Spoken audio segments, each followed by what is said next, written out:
Allora, Fonni ha 4.000, poco più di 4.000 abitanti, è il paese più alto in Sardegna, sorge alle pendici del Monte Spada e non distante, appena 15 km dal Broncospina.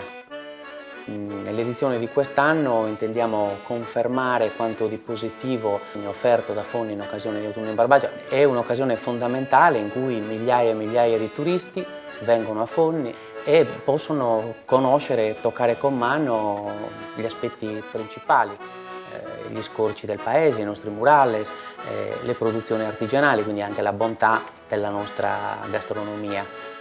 È notissimo il biscotto di Fonni con il caratteristico uncino finale che lo contraddistingue, che è composto di solo 3 ingredienti, molto semplice: uova, zucchero e farina, che però abilmente combinati con il segreto della lavorazione separata del tuorlo dall'albume ne fanno davvero un prodotto soffice e apprezzatissimo da chiunque.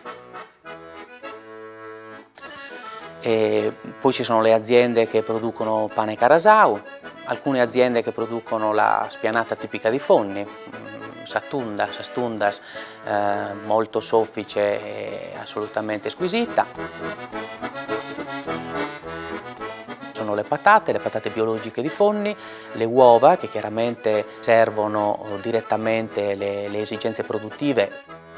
I fonnesi oggi producono e lavorano i salumi e ugualmente i formaggi. E nel corso della manifestazione si potrà assistere anche alla lavorazione del maiale, dove i pastori mostrano ai turisti come si produce, osservando attentamente tutti i principi, tutti i tempi che sono stati tramandati dai nostri avi. Sono parte integrante della manifestazione le maschere tradizionali carnevalesche tipiche di Fonni, las máscaras limpias, Urzos e Buttudos. Sos Urzos sono costituiti vestiti di bianco con delle pelli di pecora, sono spaventosi e circolano legati con delle catene che sono tenute dall'altra figura, sos Buttudos, che sono vestiti di nero invece. Poi il folklore è ben rappresentato dal gruppo di ballo di Fonni, il gruppo folk, e dai tenores.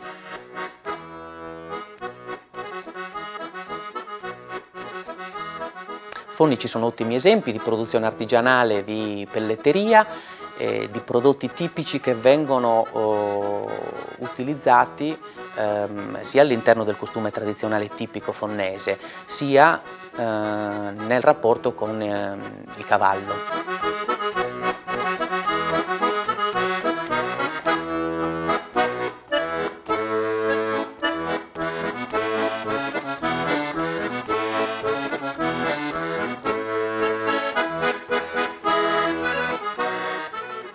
Altre lavorazioni tipiche, produzioni artigianali, ci sono diverse sartorie che operano da anni e soprattutto la lavorazione artistica dei marmi e dei graniti. Il pezzo forte della manifestazione del Cortes Apertes 2013 è dato dal Presepe Vivente Itinerante, quindi un evento socioculturale molto bello che con un centinaio di persone che fanno da comparsa vestite in abito tradizionale fonnese partirà dalla chiesa di San Giovanni Battista e giungerà alla grotta all'interno del cortile della Basilica dei Martiri, che fanno da sfondo a questa bellissima processione colorata. Saranno in aggiunta una ventina di coppie vestite in costume tradizionali che provengono dai altri paesi della Sardegna.